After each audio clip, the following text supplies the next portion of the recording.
The number one thing that I am so proud of in my life is I'm a mother. My counselor asked me in my last session, I had to write something on my tombstone. What would my tombstone say? And I couldn't think of anything other than I was a mother. I have two amazing children, a son and a daughter, that have grown into outstanding young adults. And for that, I'm very, very proud.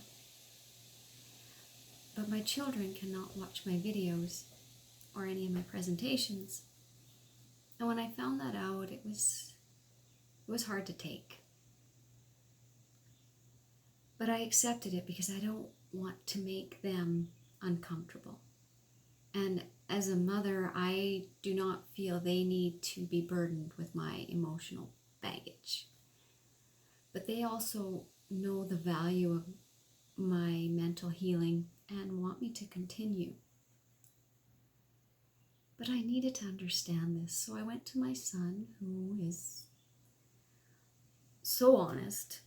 If I want to know how I look, I just have to ask him, and he's going to tell me the truth.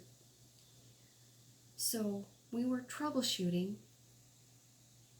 and basically, without hurting my feelings, you could tell he was trying so hard not to hurt my feelings. We came up with a few things. The first thing was I didn't sound like Mom. That I almost sounded like a victim, or that I was going to be a victim again, and I had that target still on my back. And that in a way I sounded like I was talking to a child when I was speaking in my videos. That I was possibly trying too hard, and it just wasn't real to them. So I took his words to heart, and I tried to figure out if there was any way to alleviate some of this. And I'm not too sure yet, but the first step is always awareness. So now I'm aware of what's making them uncomfortable. So I'm trying to figure it all out. And I've come up with some ideas. The first thing is, I've used writing since my early teen years, basically to get some of that darkness that was inside me out.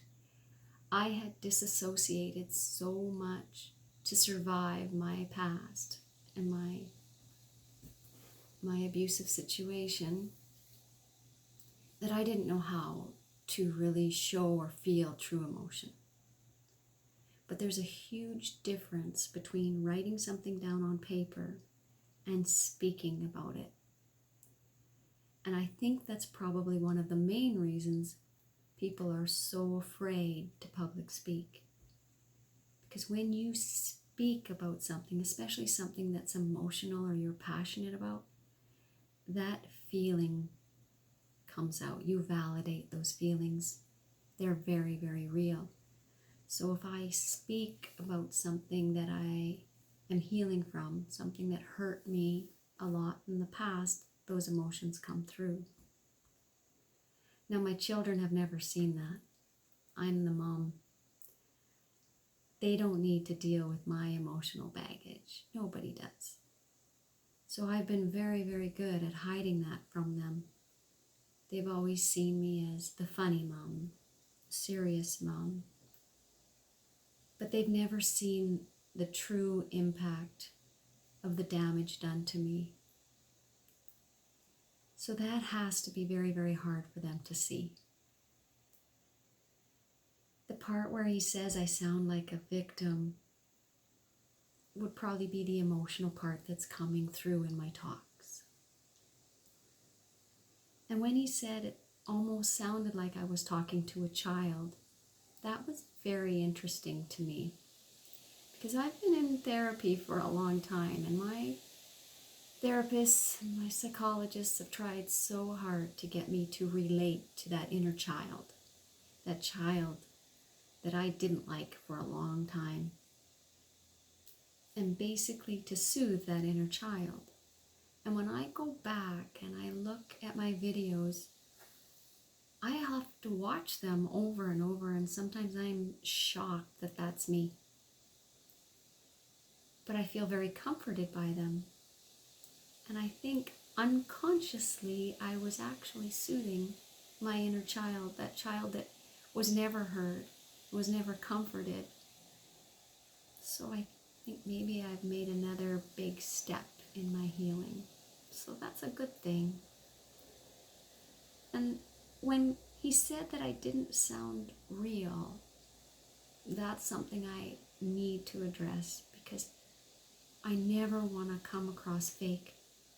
That's been my life, faking it. So I am going to try very hard to not come across that way. But I am so passionate about wanting to get this message out so that others that may be suffering from the exact same things or feeling some of the things that I've felt, and maybe they don't know how to work their way through it and they don't see that light at the end of the tunnel. I want so bad to get that message out there that there is hope, that I probably am trying too hard.